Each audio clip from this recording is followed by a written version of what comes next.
Morning.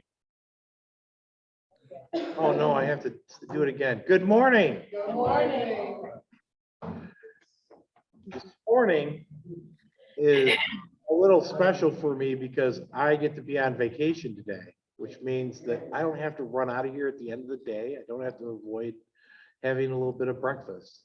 So this morning was definitely worth getting up for because it starts a day that's all mine. And I get to, and it's all for me. So today's Thomas Day. One of the things that we're going to do today is start off with our inspiration. And what I like about the inspiration is that it varies from person to person, and we can get usually a very good message out of it. So, he coming up now. Here he comes, Steve Smith, with our inspiration for today.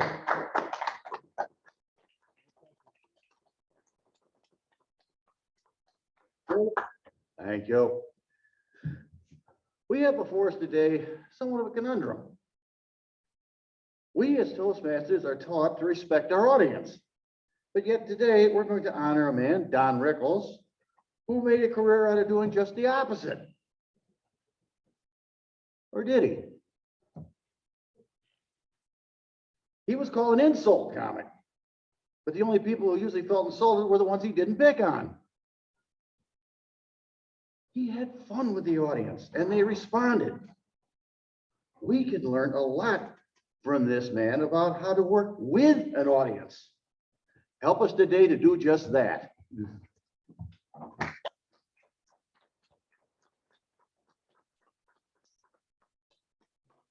I agree. Having fun with the audience is always enjoyable. All right, if everyone could stand, please.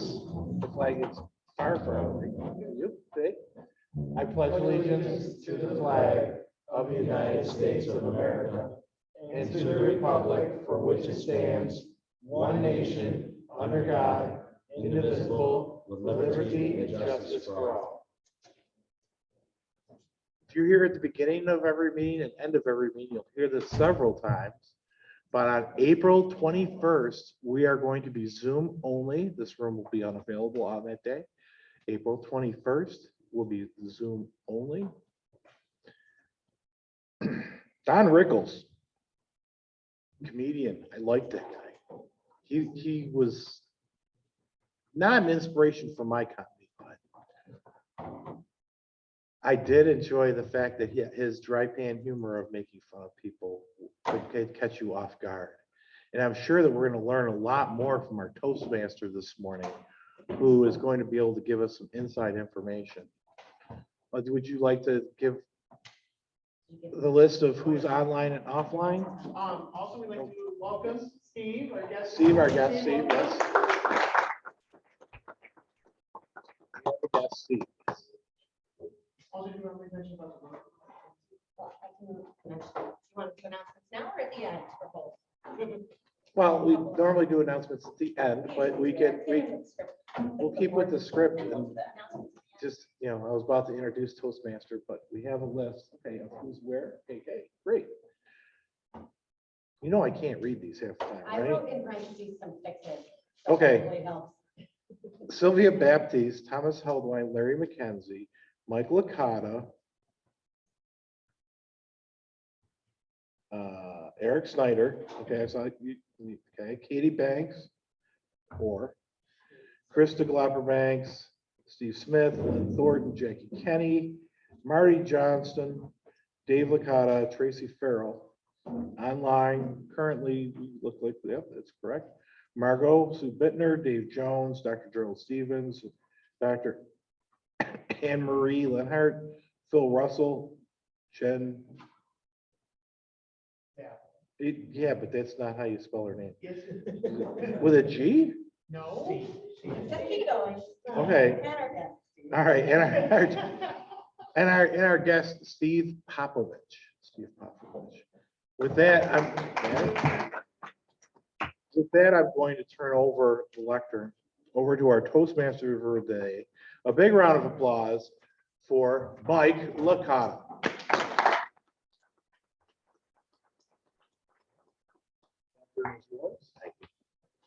Thank you, Mr. President. Good morning, fellow Toastmasters, online, in person, and especially Steve. And also want to give a lot of credit to Eric this morning. He really helped me with my theme because I really piggybacked off this theme last week. And I thought about the greatest guests in late night talk show history, and Mr. Warmth, Don Rickles, is definitely high on the list. But right now, we'll get started into our roles this morning. I will start with David Jones online, is our word master this morning. David, your word for us. Thank you, Mr. Toastmaster, and good morning, fellow Toastmasters. Before I get started, I want to show you something I found on eBay. It's a cute little hat called Toastmasters, and it has a toaster with toast in it. So I thought it was kind of cool, so I bought my Toastmasters hat. Now, my role as word master is to pick the word of the day, and I chose a word I believe is easy, but also difficult because it's a place. The word of the day is Queens, which is a borough of New York City. It's a noun or a place. And used in a sentence, on May 8th, 1926, Don Rickles was born in Queens, New York. So try to use the word of the day, and I'll be keeping a tally and report on it when I'm called upon. Back to you, Mr. Toastmaster. Thank you, David. And next up, our grammarian this morning is Dr. Anne-Marie Lenhart.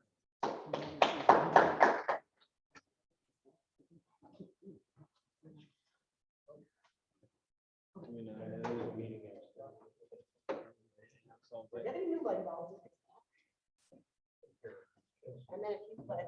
What are we looking for? Anne-Marie.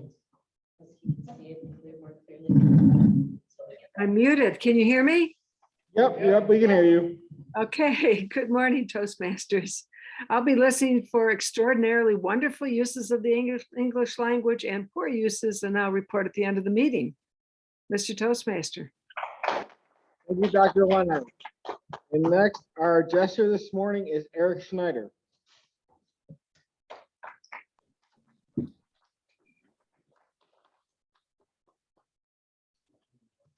Mr. Toastmaster, fellow Toastmasters, and our guest Steve. I have some best Don Rickles jokes and one-liners. There are 15 of them, but I'm not going to do all 15. Thank you to whoever clapped. Thanks, Steve. And number one, show business is my life. When I was a kid, I sold insurance and nobody laughed. The transformation has been unbelievable. When I started here, I worked in a place where the sky room was on the second floor. When you enter a room, you have to kiss his ring. I don't mind, but he has it in his back pocket. Bob Newhart made the claim that I am his closest friend. I never met Bob Newhart. And one more, thanks, Dave. Orson Welles, ladies and gentlemen, has been a great star for so many years. This man was married to a great many women in his life. They're all flat now. Mr. Toastmaster.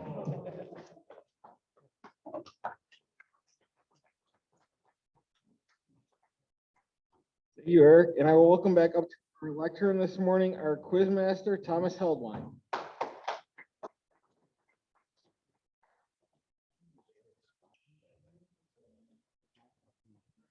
Thank you. As quiz master, I'll be paying attention during the meeting for little tidbits of knowledge, and I will be quizzing you at the end of the meeting on those same tidbits of knowledge to see if you caught the same things I did. With that, back to our Toastmaster.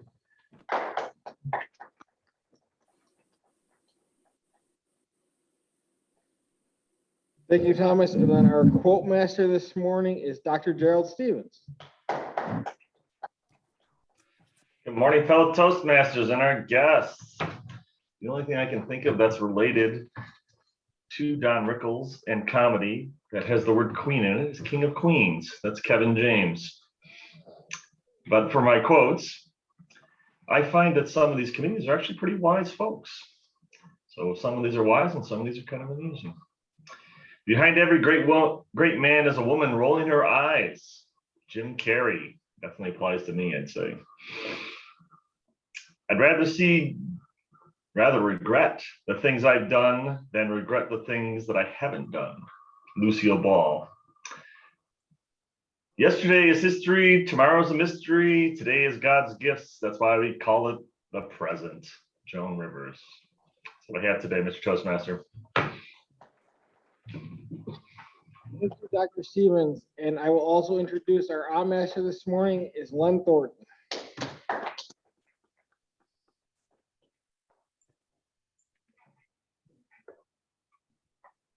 Thank you, Michael.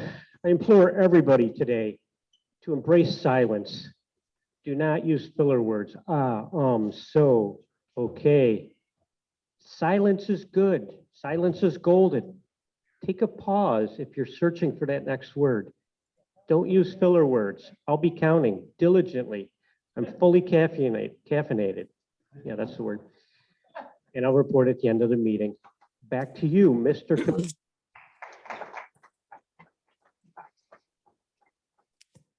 Thank you, Len. And next, our tech and gesture master is Dave Licata.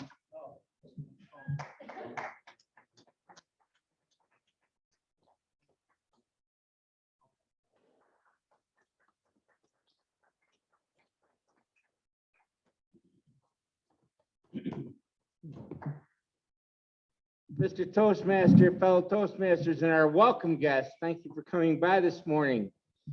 This used to be just a jester master's job for the sake of our guests. And you would keep track of eye gestures, hand gestures, face gestures, this gesture, that gesture. But then we went high tech. So this job, all of a sudden, now you are the floor manager of a TV show. You have to keep track of all these little electronic glitches and hope there aren't too many. But we have to double check the people on Zoom because they are limited because they're just in these tiny little boxes. But they're going to do the best they can gesture wise because so much of communication is the unspoken. Thank you so much, Mr. Toastmaster.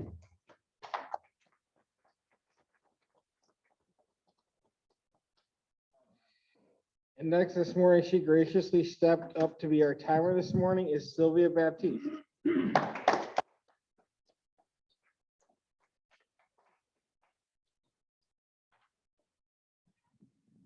Graciously, I don't think I ever was called that my whole life. Thank you. Today, with timing and for our guests and our members, timing is very important. Table topics, 1.5 to 2 minutes with a 15-second buffer.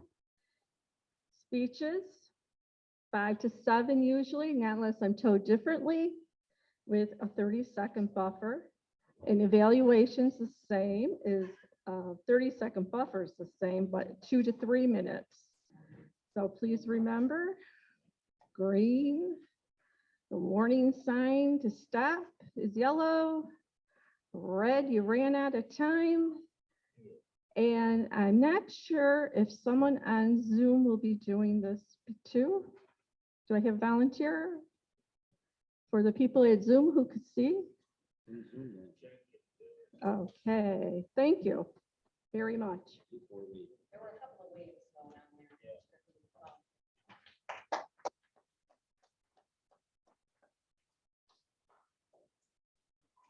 Thank you, Sylvia. And just a little housekeeping this morning.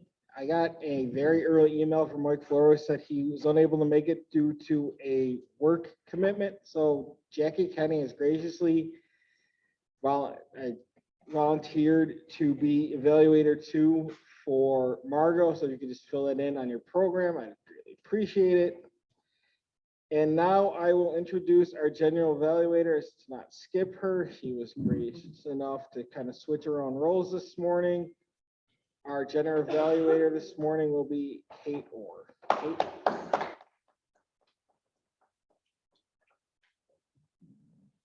Thank you, Mr. Toastmaster, and our fellow Toastmasters and our honored guest, Steve. Welcome. I will be evaluating the overall meeting, mostly the evaluation portion of the meeting, the evaluators and so on. We've worked out any technical glitches so far. So good. Started on time. Thank you very much, Mr. President, Mr. Toastmaster. Back to you.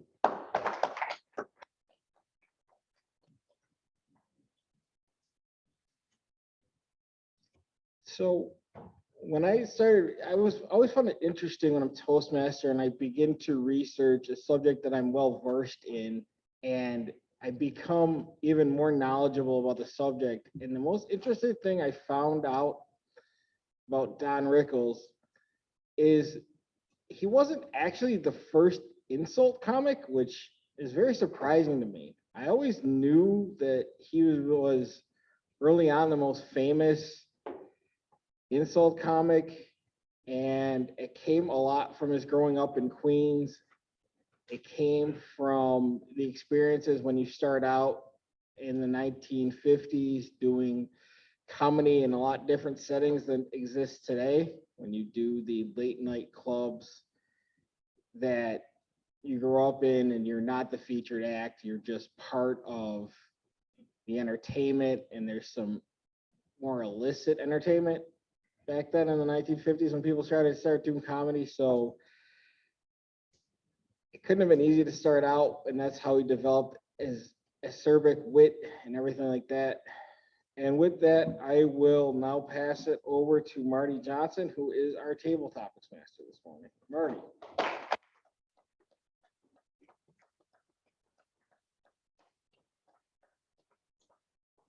Thank you, Mr. Toastmaster, fellow Toastmasters, and most welcome guest Steve.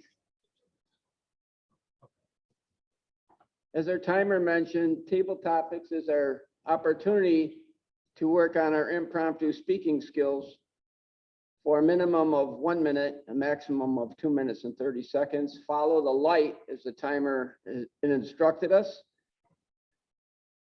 The other day I was cleaning out my chicken coop, and in the windowsill of the chicken coop, I noticed these little round things. I started scooping them out, then they started moving. And I really hope, David Jones, that none of them was the queen bee. Because if it killed a queen, it's going to ruin the hive and there will be no queen bee to help populate the honey and the honeybee in the hive. With that said, I would like to ask Tracy Farrell. Tracy, how would life be different if Don Rickles was your father? Imagine getting on the bus in the morning. Take us through that. What would that be like? What would that be like being Don Rickles' child? Tracy.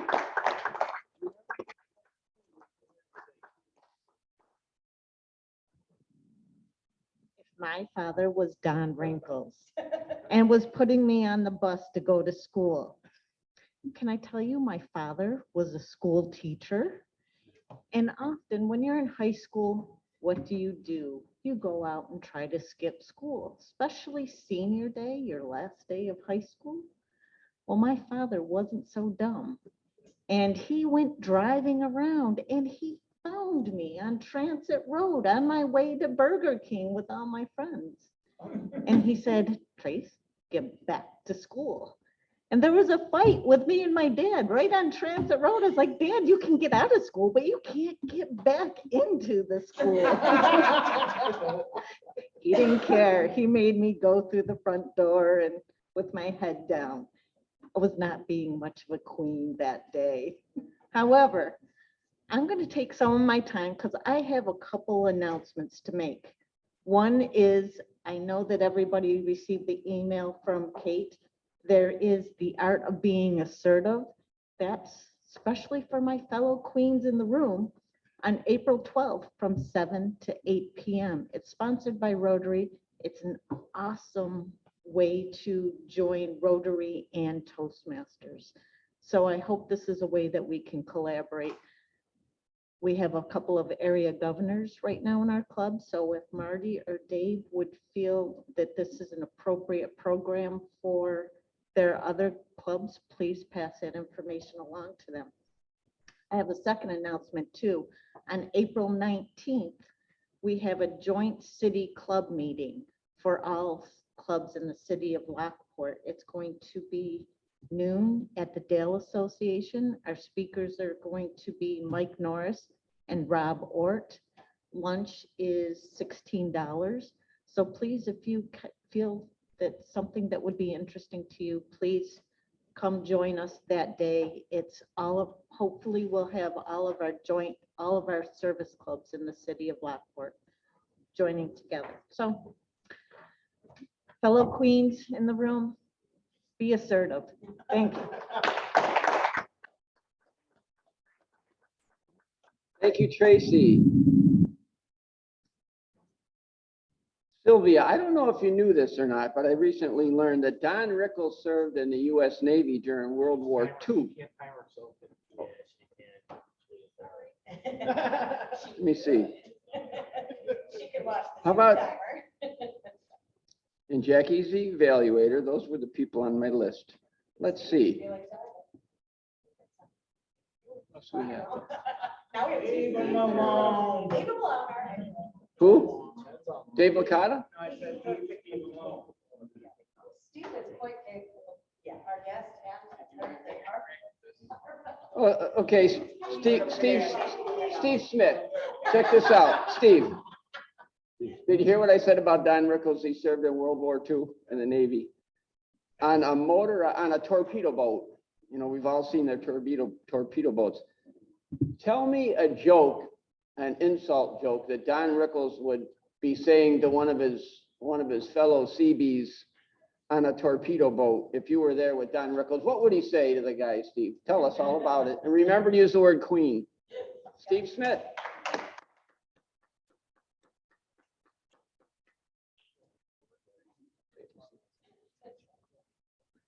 Well, I happen to be a fan of Don Rickles. And it's interesting that he did serve in the Navy. Another bit of trivia, and I hope I'm not stepping on his material, is that Don Rickles did a show called CPO Sharkey, in which he was, I believe, a chief petty officer.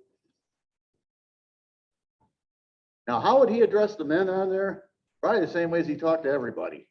And I'll tell you this from the bottom of my heart, I've never liked you. I used to love that line.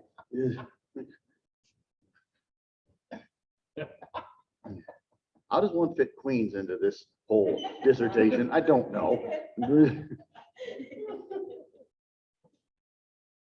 Now, I always loved Don Rickles, but he touched on the fact that Don Rickles wasn't really necessarily the first insult comic. I always thought Groucho Marx was. Because he could do and say the nastiest things, but yeah. Say the magic word and go. 64,000. Yeah, that what it was? Yeah. There's a joke I'm not going to tell. It got him thrown off the air. Ask me about that one later. Okay. It's a great, yeah, it's a great story. But I always loved Groucho. He was described as a master of his fate. I always remember this one scene. They were riding this train. They go busting through a house because they took the train off the tracks. The guy's on the roof working. Groucho leans out the window. Hey, you want to come on down? We're having a lovely fire in your living room. So I grew up on all this wonderful stuff, the Marx Brothers, the Three Stooges, all the stuff my parents would stand. Now I find out Jill doesn't like the Three Stooges. I get consigned to the garage when they're on. That's fine. I'll go out there. That's where the bar is.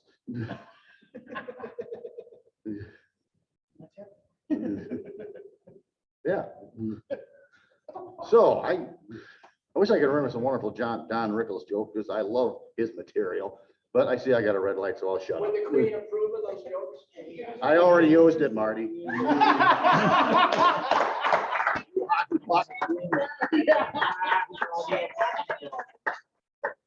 Thank you, Steve. Just testing you. Just testing you. Okay, this one goes out to our guest, Steve. Steve, was Don Rickles the originator of the bald look? Steve? Was Don Rickles the originator of the bald look? And what is your take on men shaving their heads?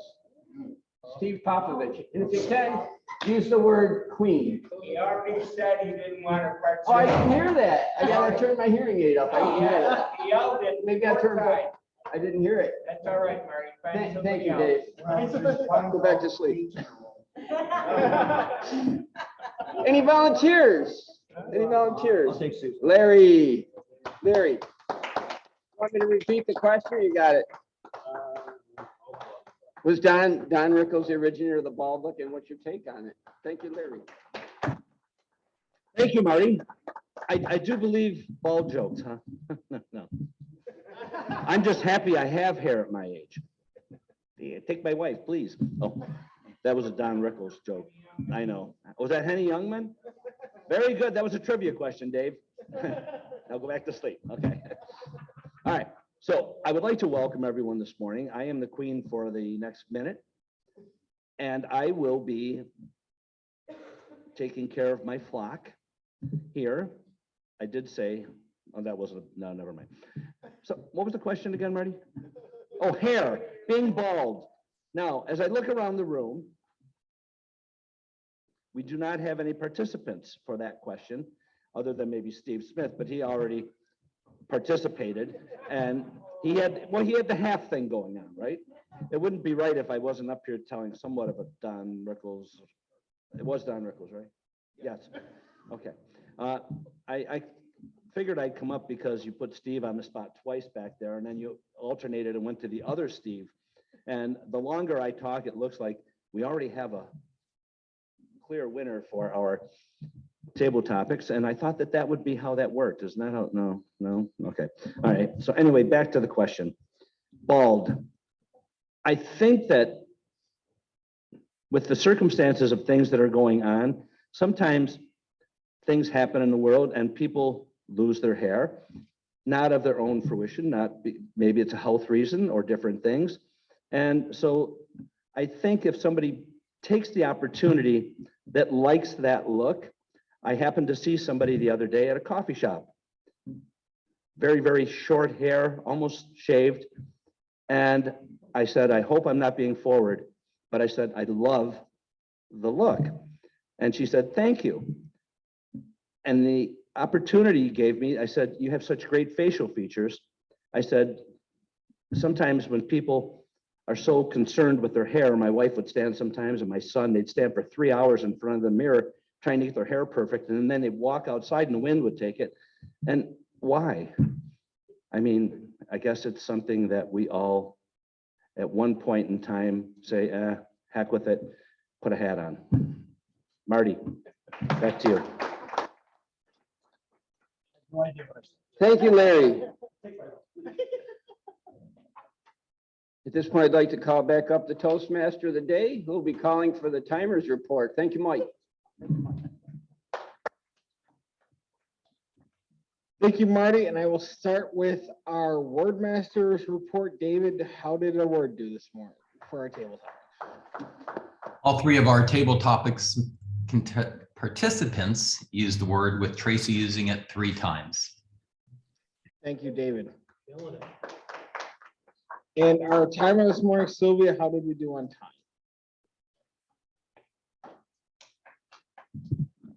Time is not our friend today. Tracy, 2:19, went over a little bit. Larry went over a little lot, 2:27, and Steve Smith, 2:04.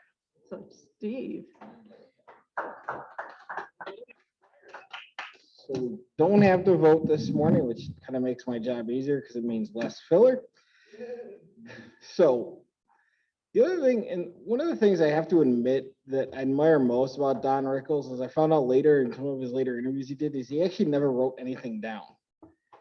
And in comedy, that has to be so hard to do, because every time I watch a documentary or an interview with a lot of comics, they are OCD, compulsive, meticulous on the amount of notes and notebooks they have when it comes to writing down their material. So I find it truly amazing that somebody could be that smart and that funny off the top of their head all the time.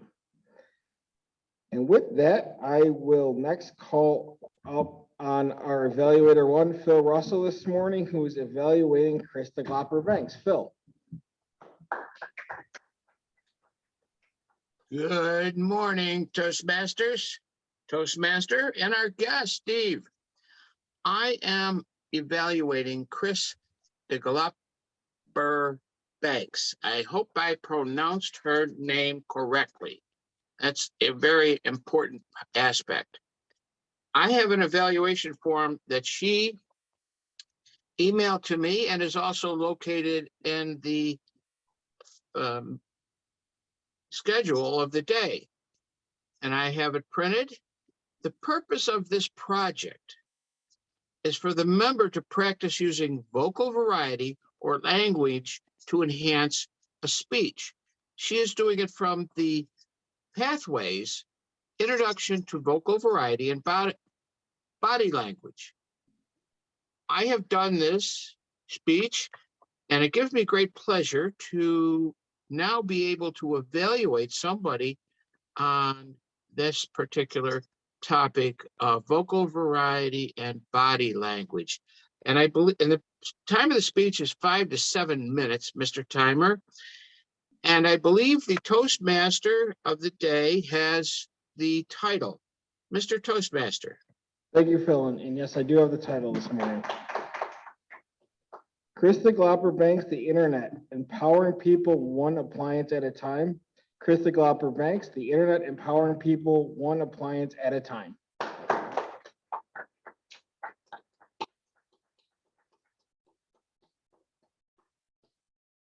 of all, I want to make sure that everyone can hear me and we have the lectern.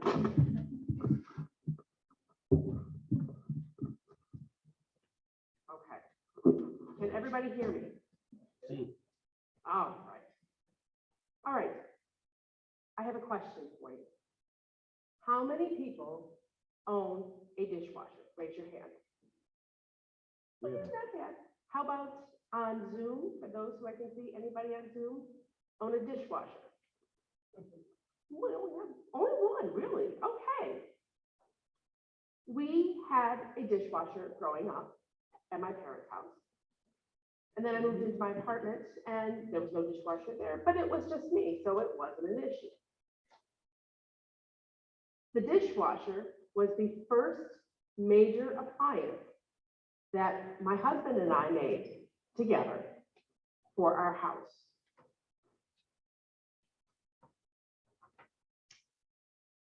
One day, about 5 years later, I'm scrolling through Facebook and I find an article that says 20 things in your house that you should be cleaning on a regular basis. I wonder what, oh, I'm not sure if I've been doing, okay.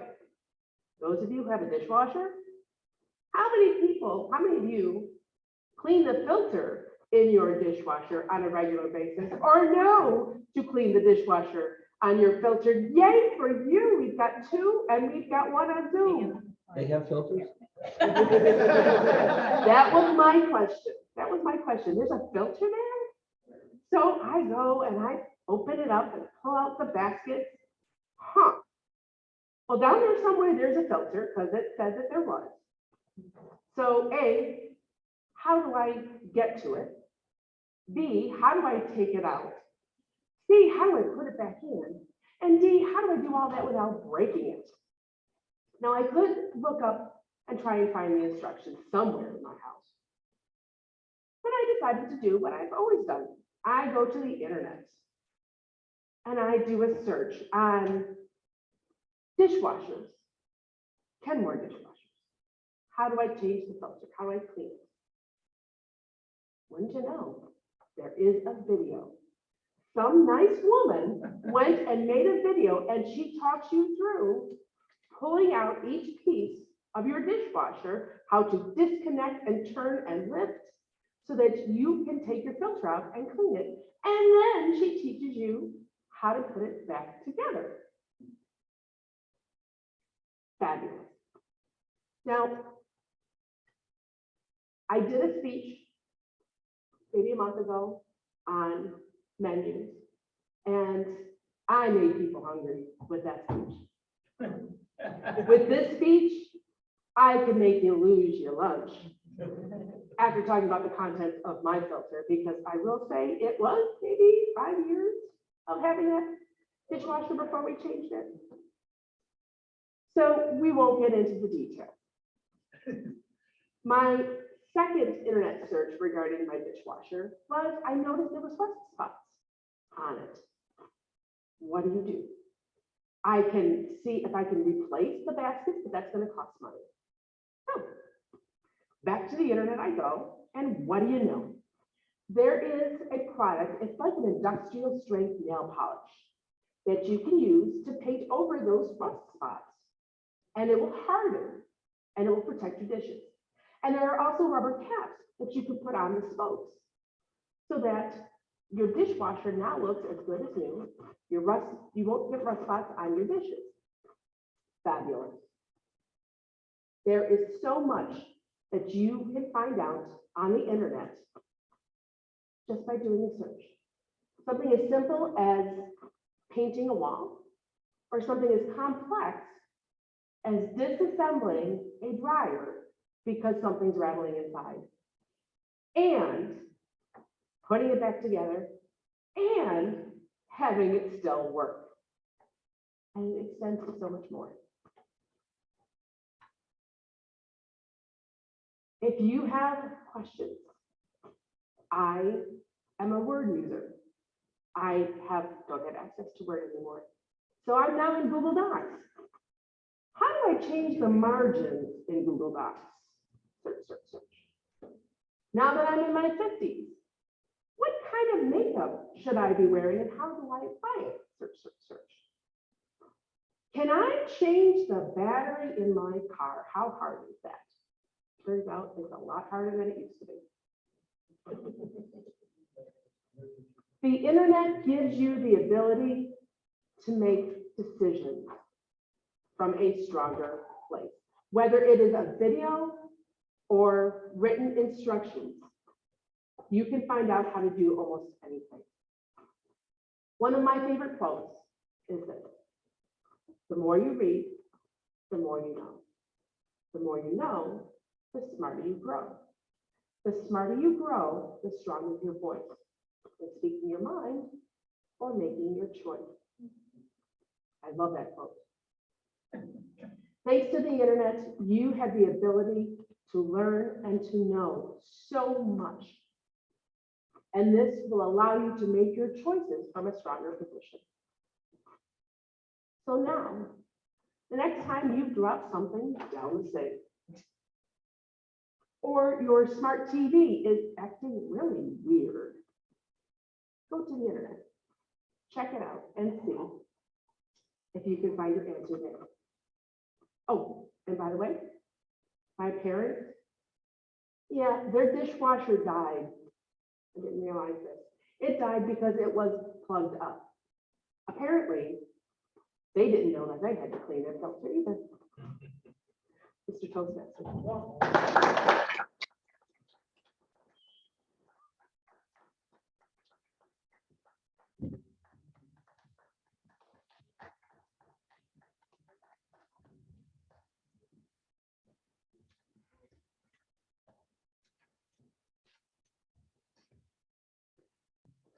Sorry about that. Thank you, Chris.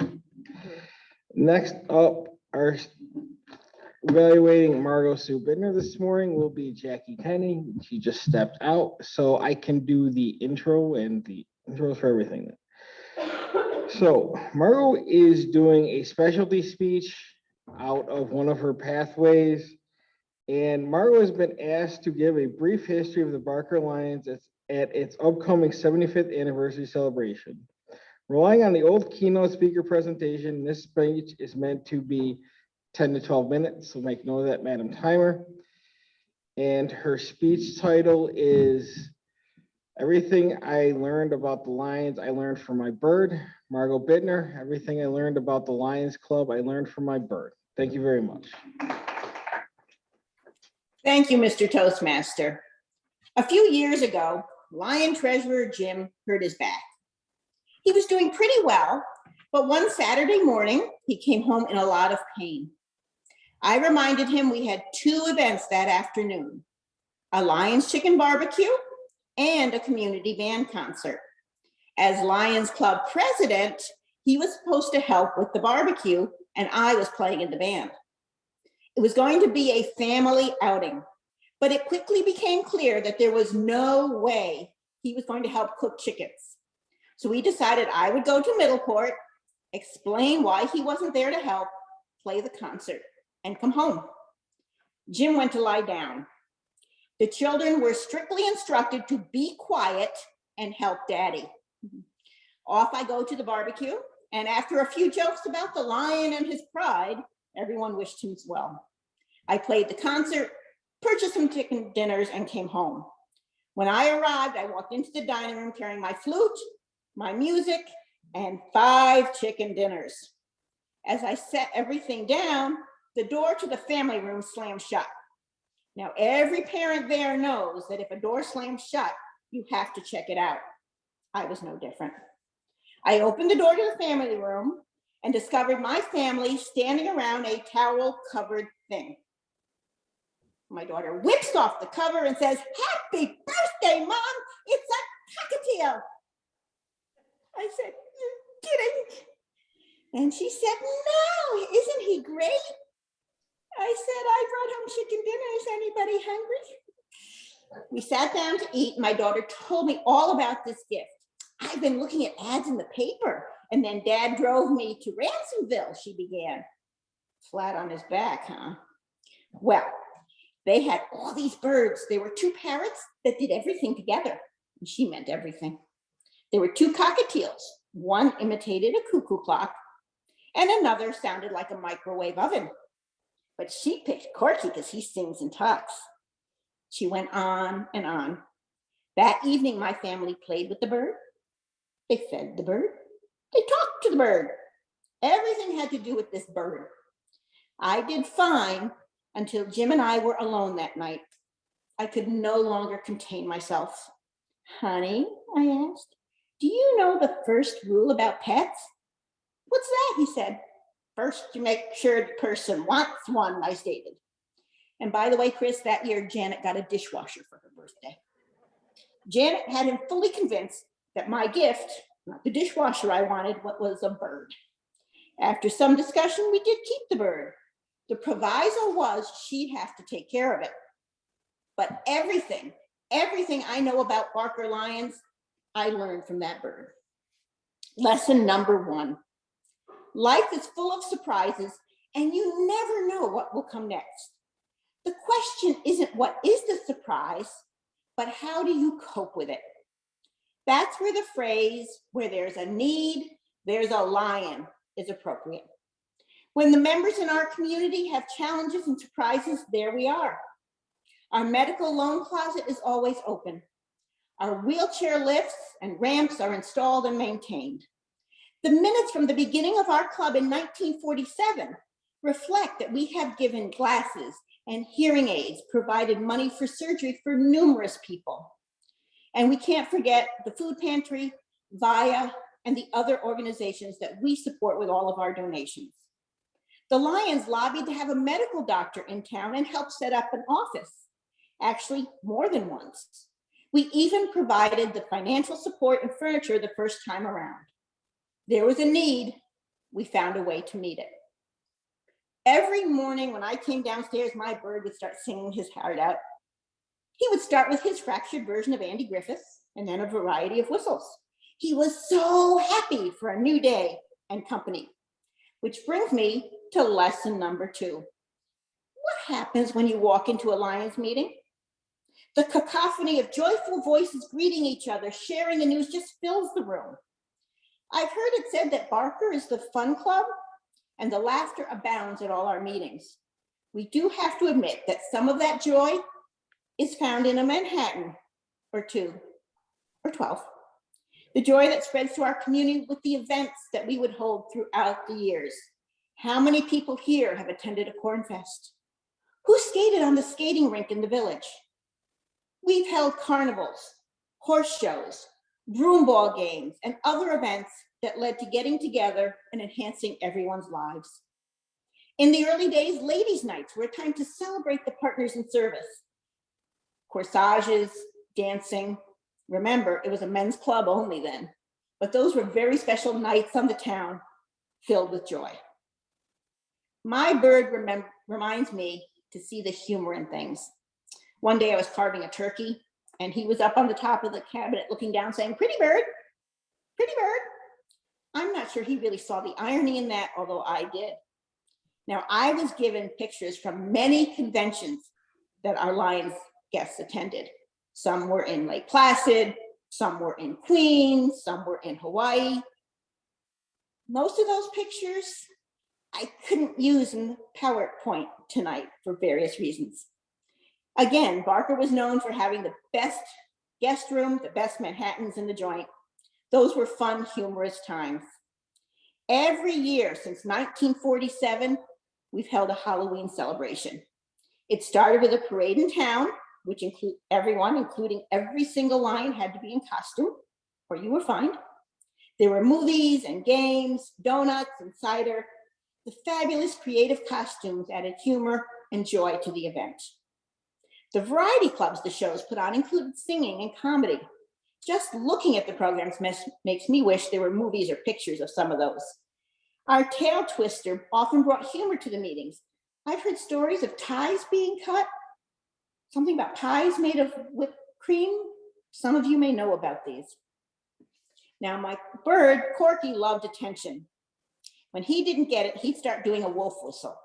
It would get longer and louder and longer and louder until you finally gave him a cracker, talked to him, or what he really wanted, open the cage. Barker Lions would do the same with various social issues in the early days. We had a need for better electricity, better telephone lines. Road signage needed to be improved. The minutes reflect many times the board would adopt formal resolutions they sent to anyone and everyone, or a list of political leaders that they would visit to make their point.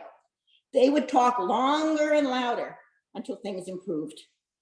In those early days, we had a community improvement committee, an agriculture committee, a youth committee, important issues for those times.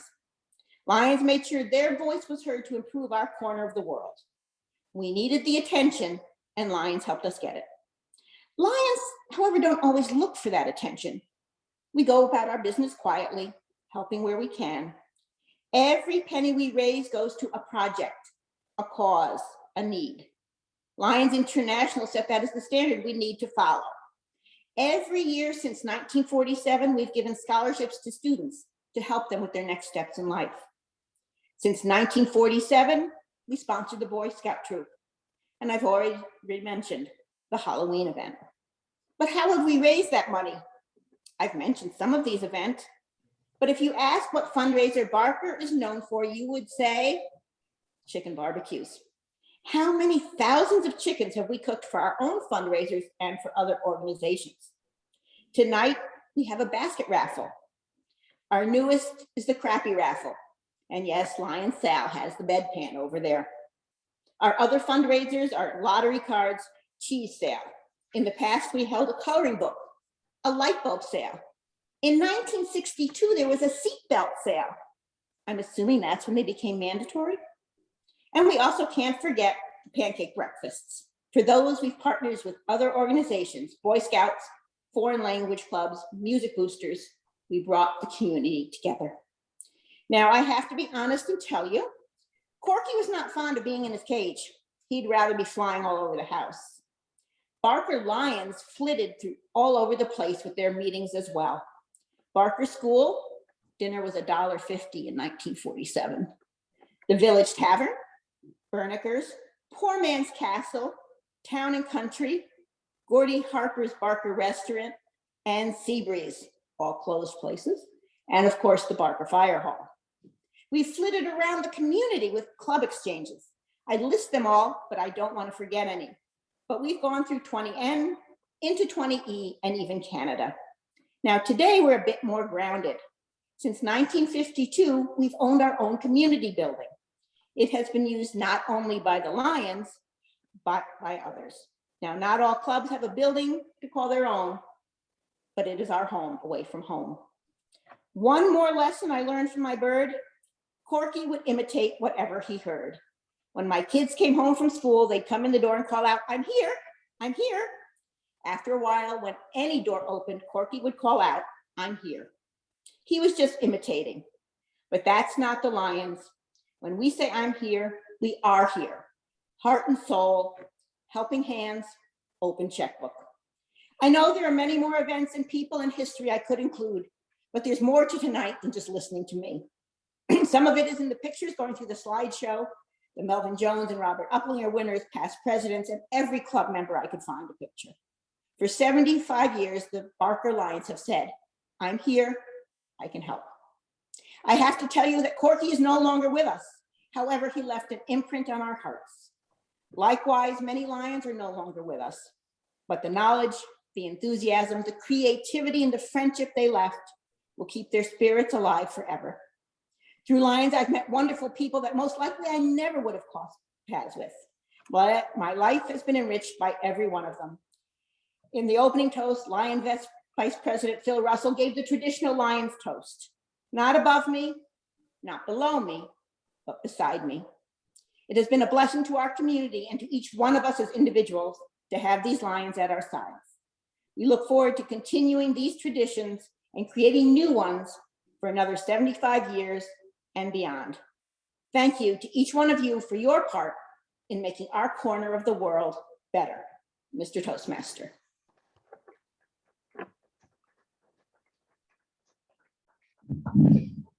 Thank you, Margot, and I encourage everyone to use the ballot this morning to pass along notes to either Chris or Margot, or if we can make sure you want to pass Margot notes in the chat if you're online, that works as well. And now I'll call up our timer this morning to see how we did on time.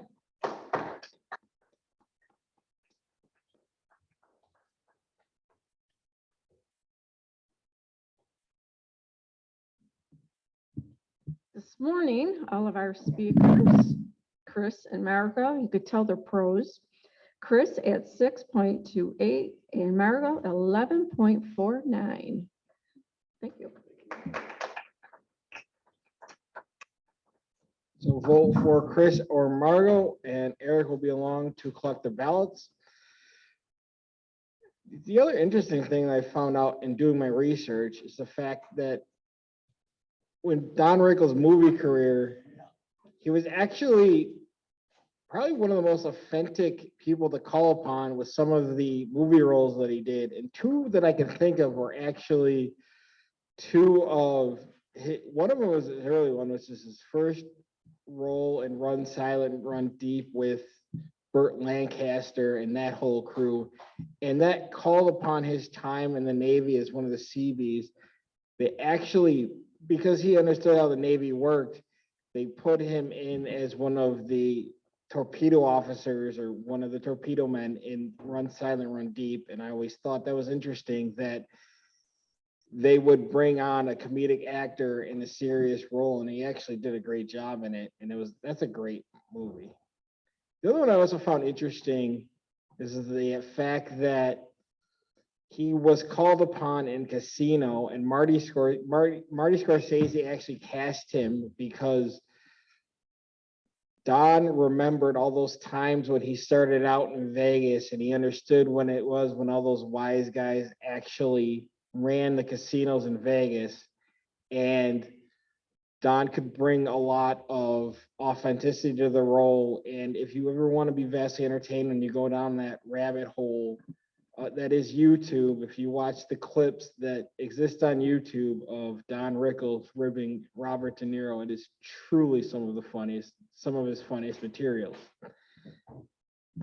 And with that, I will call upon our evaluator this morning. Our first evaluator evaluating Krista Glauber Banks this morning will be Phil Russell. Phil.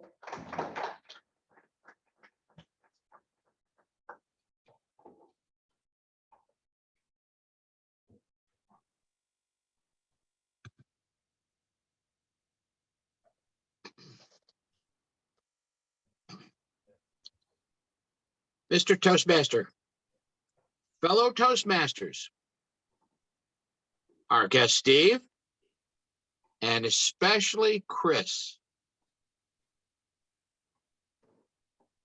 Chris, let me tell you something.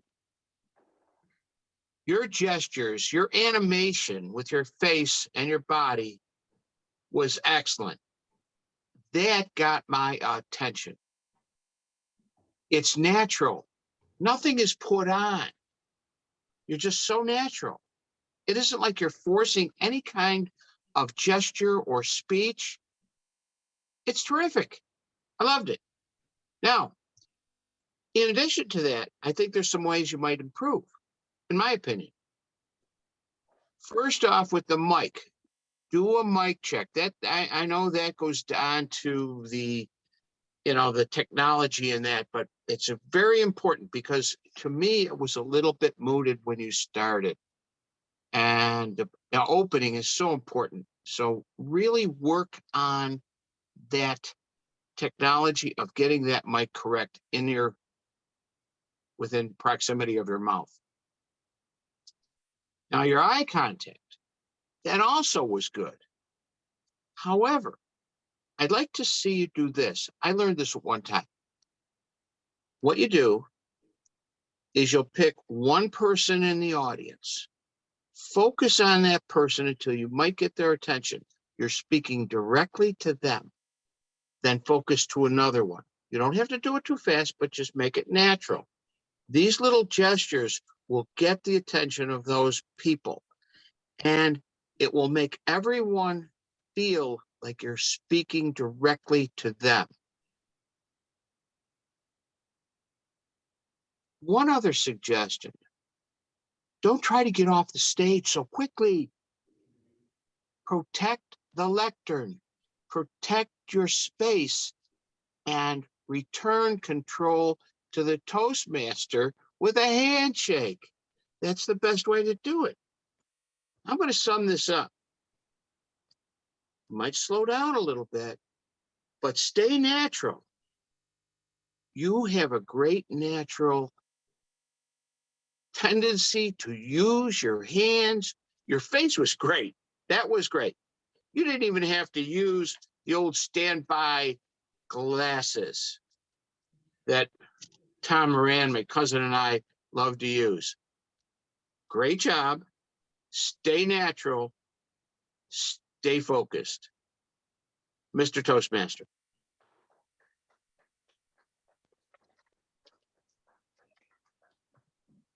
Thank you, Phil. And now I will invite up Jackie Kenny to evaluate Margot Sue Bittner.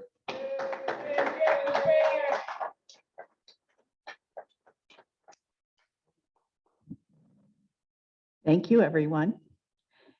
It's good to be back. Mr. Toastmaster, fellow Toastmasters, and our guest, Steve, we saw a master class this morning in presentation mastery.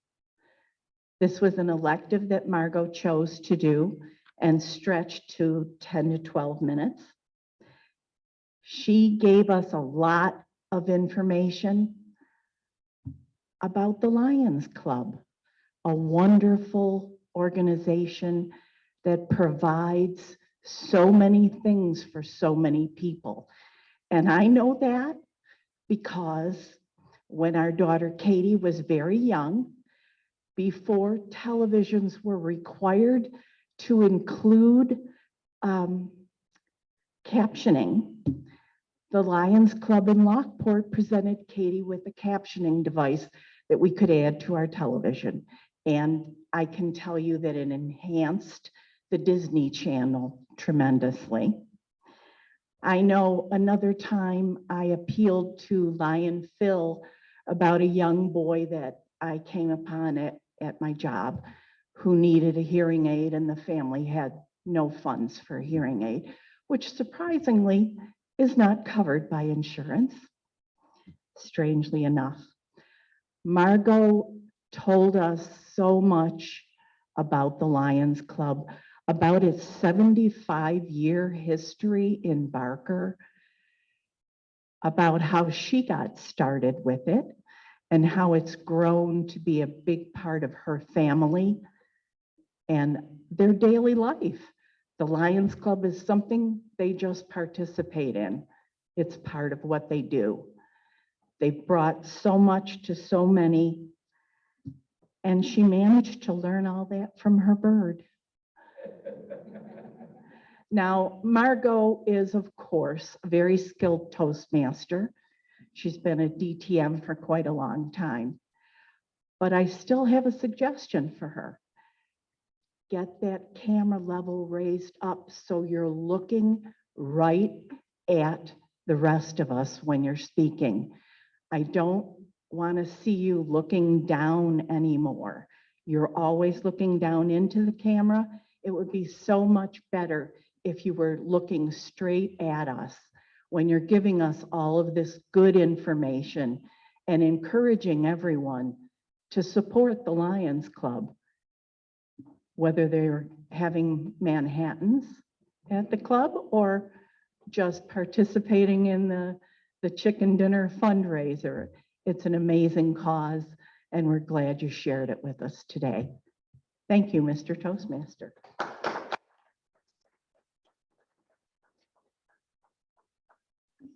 Thank you, Jackie, and I will call up for her final report of the day, our timer, Sylvia.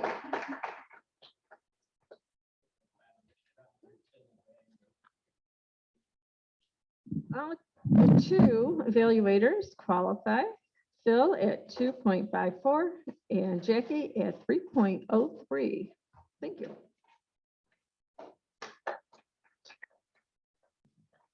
Thank you, Sylvia.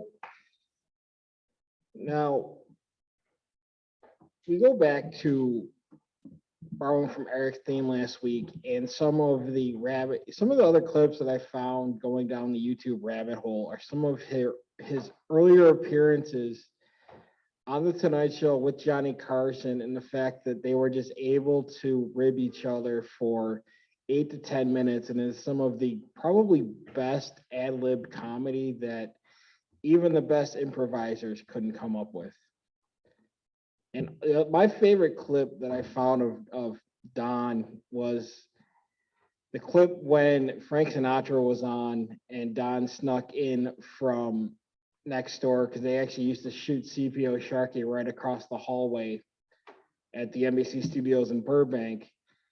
And it always fascinated me, the relationship between Frank Sinatra and Don Rickles, because it came about when Don's mother befriended Frank Sinatra's mother, and they grew up, one from Jackson Heights and the other one from Hoboken, New Jersey, grew into this great friendship where they actually shared a manager for a little bit. And then after Frank unfortunately passed away, his manager went to Don. And there's a really, really good documentary on Amazon Prime that I recommend for people that illustrates how Don was able to do his act in Vegas for as long as he did up until his death in 2017.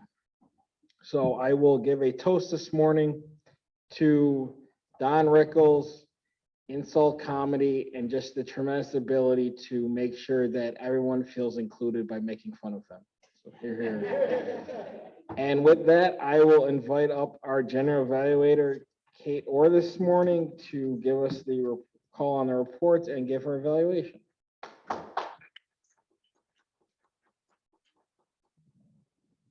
Excellent, excellent toast.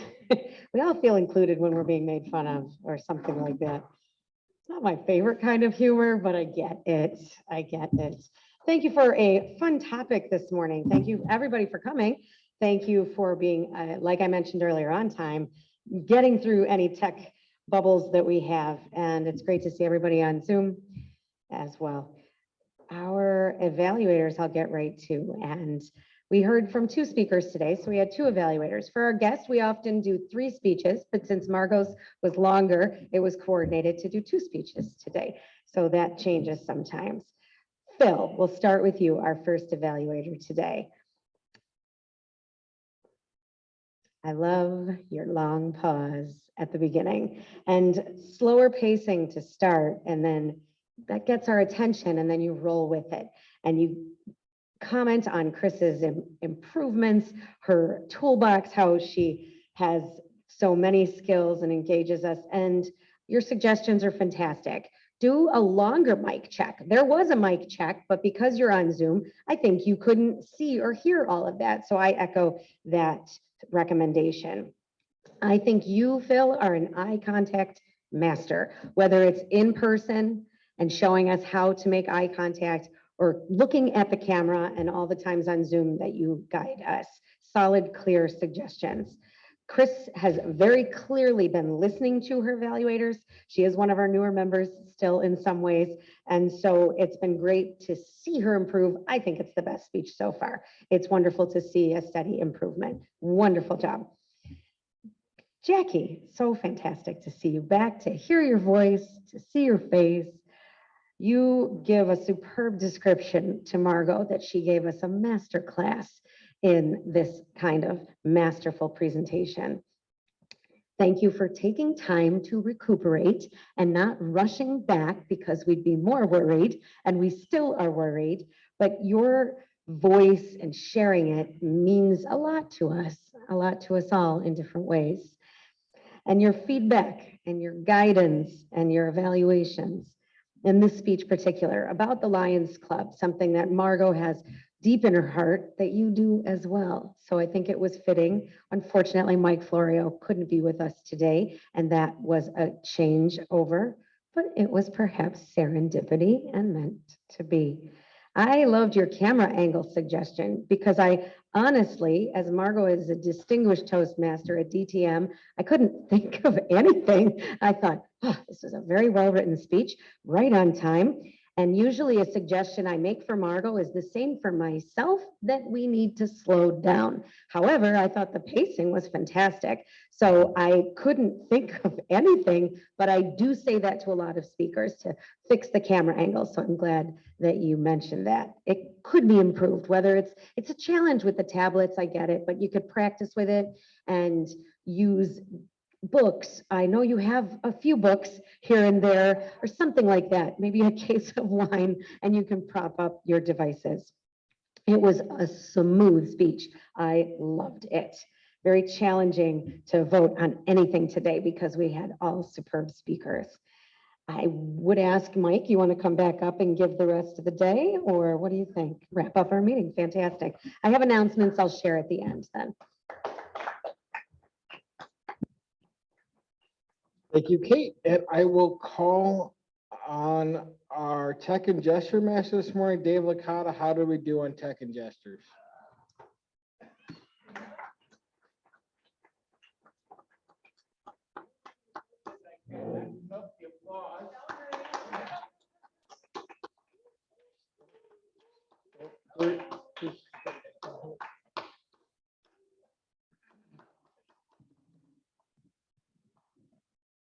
Good morning again. First, we're going to talk about the Toastmaster of the day, Mike Licata. Mike did not share that much Toastmaster time with our boy, Harry Carlson. And it was so good to see Harry Carlson the other day get apoplectic when he was invited to speak, because we don't guard the lectern like we should. And this is an absolute huge bone of contention for Harry Carlson. And God bless Harry, he reawakened it in me because it's huge with me.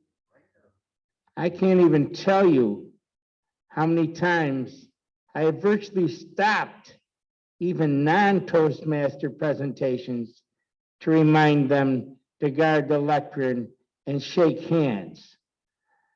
But I'm going to let our Toastmaster off the hook a little bit because this is a new room. We're still trying to get acclimated. It's a big room. It takes us a while to get up here, but we have to be a little bit more clever about guarding the lectern. And I should look at the camera now that I've just checked myself out on the monitor. So once again, I'd like to thank Larry and Lenny. It's a Larry and Len production, just like Desi Lou. And they do all this incredible work to make this a polished, professional presentation. Hey, I didn't pop a pee, Larry. Yeah, okay. Good job. Yeah. Now, I have to get this out of the way and you'll have to indulge me. A bunch of Don Rickles and his associates and brother and sister entertainers were in the room. To their surprise, Frank Sinatra walked in the room. Don Rickles' comment was, "Hey, Frank, make yourself at home, hit somebody." And piggybacking on that, the Rat Pack and those that knew Don Rickles would refer to him as Bullet Head because of his baldness. And I want to praise Michael. Oh, that's not my job. I'm not job evaluator. I'm sorry. But he did a fair share of homework. Marty, when you step out from behind the lectern, take the mic with you. That was pointed out to me. And that helped me that other brother Toastmaster pointed that out to me and put me on alert. So I appreciate that. Our Toastmaster is a little bit prone to this gesture. I don't know where he got it. His mother doesn't use it. I don't use it, but he loves to go like this. But just dial that back a little. All righty, now we can get on to the other subjects. Phil Russell's.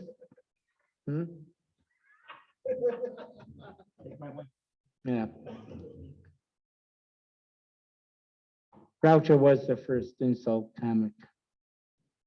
Larry, I never forget a face, but in your case, I'll make an exception. I'm sorry. Sorry. Phil stayed in his little box. Phil stayed in his little box. And the best part was he didn't let that limit him. Phil used the only thing he didn't wiggle this morning was his ears. So we want to give him kudos for that. And he got his eyes in there. He got he got everything going. He got all the hands going. So even though he's constrained by Zoom, he can't make outrageous gestures. He certainly did a good job. And he reminded us as well in his evaluation to guard the lectern. God bless you, Phil. Thank you. Now, Chris, our speaker, she came off from behind the lectern. She used big eyes and busy hands, and we learned a lot. And because that's why I'm here, even though I've been in this club, I don't know, since it was first chartered, I come here because we get new people and I can steal from them. So that's always great. And you reminded me about the value of getting the hands and the eyes coordinated. So that was a great job. Jacqueline, she stayed behind the lectern. And she looked very academic. But she can't help herself. I'm sure she would, if the ball had rolled a little bit different for our Jackie, I'm sure she would have been a teacher. So she's very at home. And I don't know, she had 30, 40 nuns that taught her how to do this, how to stay back here and look very academic. So we enjoyed that. She had, she filled in very nicely. Margot, as much as we've noticed this business where you're looking down at the camera, I want to offer you encouragement, and you did a great job because I believe she actually took the time to set up her camera today to stand as she spoke, which is not a bad idea. That was really a big improvement for Margot today. You did a great job, boss. Now, she had great gestures. Margot is theatrical. I think I can say that. And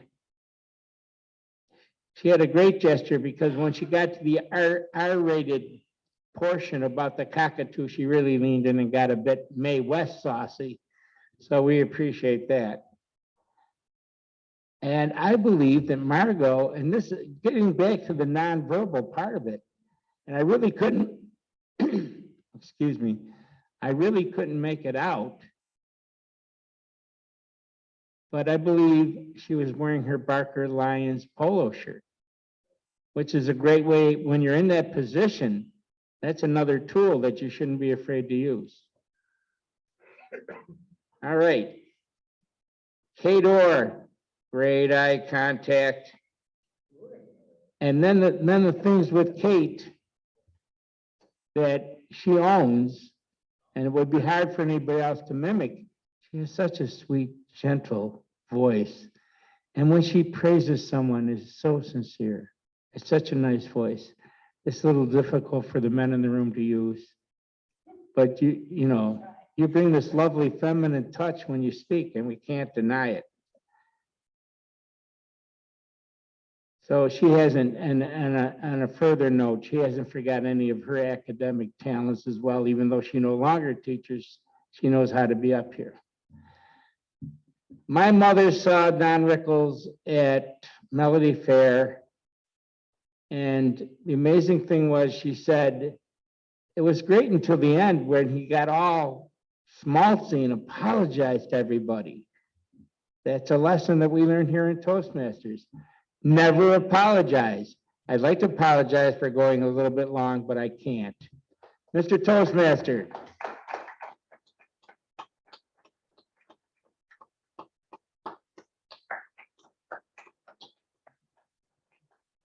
Well, I was trying to end the meeting a little bit early, but that's not gonna happen now. So I will invite up our quiz master, Thomas Heldwine, to give us a quiz on the meeting this morning.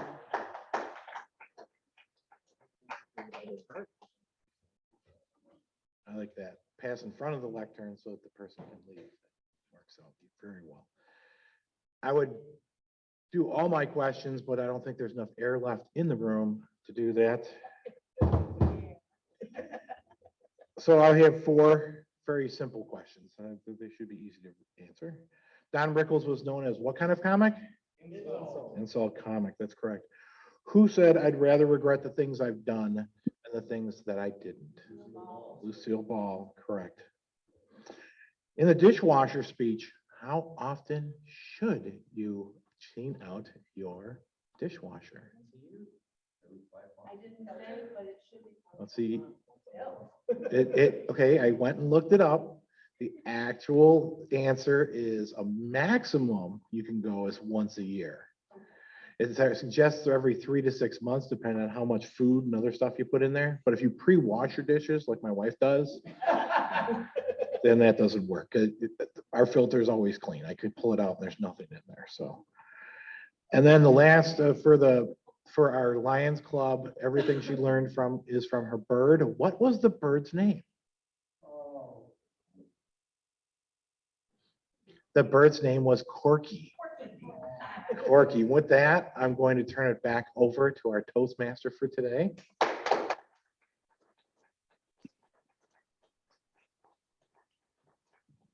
Thank you, Thomas, and I will ask Len Thornton, our master, to come up this morning and give us the report.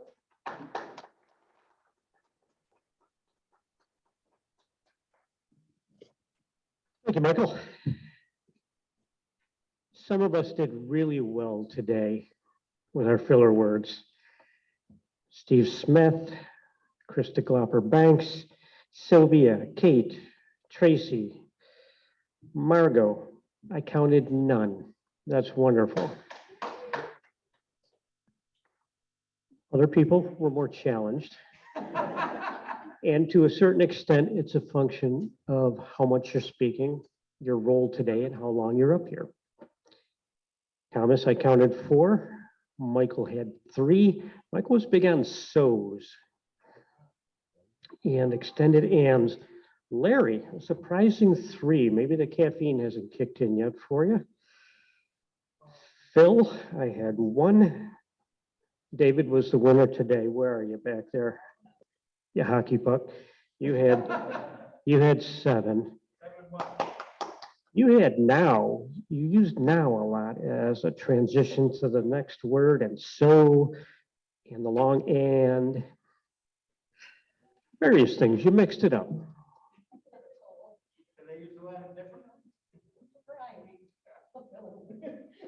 Jackie, I just counted one. All in all, not a bad meeting. Back to you, Mr. Toastmaster.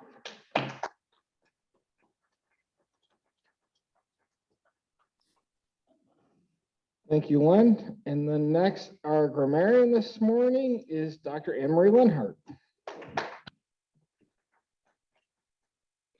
Yes, good morning again, fellow Toastmasters. A great meeting. I had a hard time finding any limited erroneous uses of the English language. So I tried to listen for more innovative language.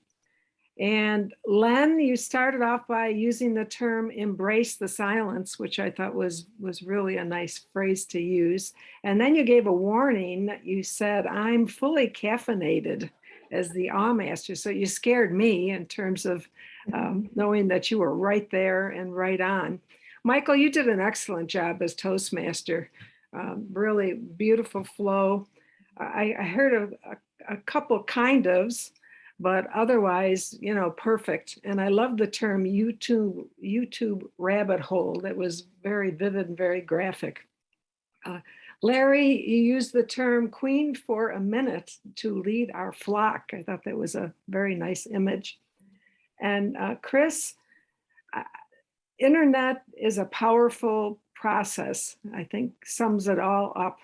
And I like the term, the more you know, the smarter you grow. That was a part of your quote, which was very, very musical.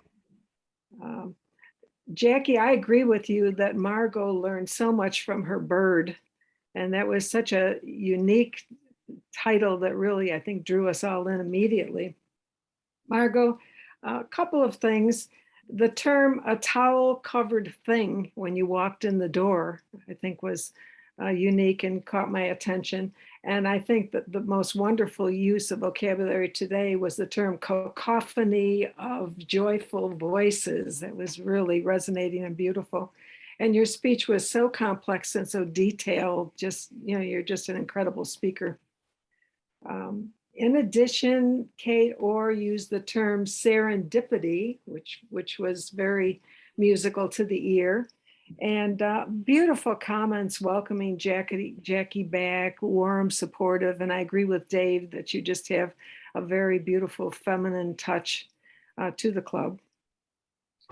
And David, you used the term polished and professional, and big eyes and busy hands. And I loved Mae West's saucy Margot, which I thought was a very graphic kind of sexual phrase to use. And that's my report for today. Everybody did very well. Toastmaster.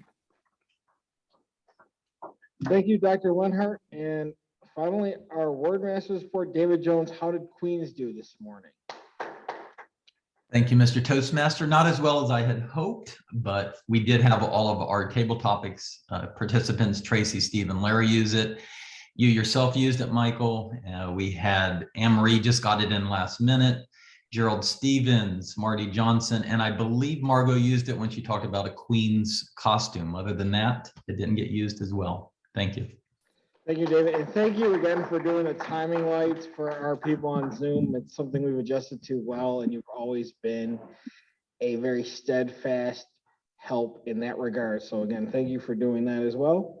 And now I will invite our guest, Steve Popovich, if he wants to come up and say a couple of words, if you want to just stand, nope, nothing. Okay. Well, thanks for coming. We really appreciate it, and hopefully you'll come back. And Larry is raising his hand. Yes, we can do announcements now and then go from there. Larry. I just wanted to thank Steve Popovich for joining us today. Steve is also the chair of the Relay for Life here in Lockport, and very active with Knights of Columbus and others. And him and I are doing a joint venture the weekend of Memorial Day weekend, chicken barbecue over in Outwater Park. More details to come. Thank you, Larry. And now I will invite back our president this morning and we can do I have the winners and we can do the split club and we can conclude the meeting. Or do we have the? I have a few announcements too. I don't know. Yeah, if you want to come up too, that's fine. You would like to go first? I don't care. Please. Go ahead, you go ahead, you're right. Okay. All right, which way we exit? All right, thank you. Oh, there's so much stuff up here. Wow. Okay. It's very full. First thing is that if you have not paid your dues, they are due. They're due today, correct? Today is the last day. So if you don't remember doing your dues, you should probably pay them or at least check and do that. And that's one of those things you should do on a normal basis. Next week, our Toastmaster is Len Thornton. Glenn, did you have a topic? Oh, he has something. All right. Next week's topic is lights, camera, action, amateur movie making in the 20s. 1920s amateur movie making. Oh, 2020s, like TikTok. Yeah, okay. No, actually, some of the best movies of recent, especially horror movies, are the handheld, self-made. Those are like, were interesting, then they got too much. All right, the next thing on the agenda here for announcements is again, a reminder, again, April 21st is Zoom only. I can do the awards and drawing now. Our table topics for today, for not going over time, was Steve Smith. Would you like? I have ribbons if anyone would like these. Our evaluator for today was our mother of the club, Jackie Kenny. Our speaker for today was Chris DeGlopper Banks.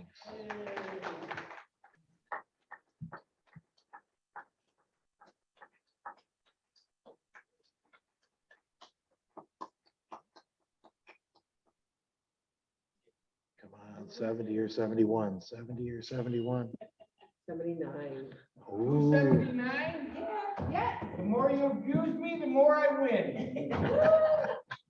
What'd you win tonight? Good job, good job, Dave. Dave won $7 today. All right, so I have no more announcements. Right. I will not be coming back. Okay. Have a great vacation morning. Okay, thank you for reiterating Zoom only on April 21st. This room is occupied. 3 more quick ones. This Tuesday evening, April 5th, maybe you saw the email that came from District 65. I hope you can join me. I am on a panel for District 65 about motivation. Judy Britton is leading it as a Project 5 for herself, and it's just 1 hour, 7 to 8 p.m. this Tuesday evening. I can get you the link, or it was in that email, I believe. 3, check your email for the Q2 schedule, please. That will be up on the website soon, but it's in your email. It's even all of them, you mean? You did all of the days? I have to do that. So it's on the website under the new agenda button. So look there if you need to also. And I will be filling in the weeks soon. And then where's breakfast today? We have to decide where breakfast is. We are back to Tom's, David says. And Eric, come on up, has one final announcement before we wrap it up. And then you can even close it. All right. Thank you so much. Thank you, Kay. As the immediate past president, I do have slate of officers for and people can vote on it before April 30th, correct? A couple more weeks, but I do have the slate. President, Dr. Gerald Stevens. Vice President of Education is Kate Orr. Vice President of Membership, Jill Roaring. Vice President of Public Relations and the Media Past President, Thomas Hellwine. Secretary, Carol Ann Halsted. Treasurer, Beth Banks. And Sergeant at Arms, Sylvia Baptiste. And I will be mentioning it again towards the end of April. But just want to let you know that that's who we have for the slate of officers at this point. And with that, are there any final announcements real quick? All right, thanks, Dave. Yep, and I'll adjourn the meeting. Have a good weekend. Thank you.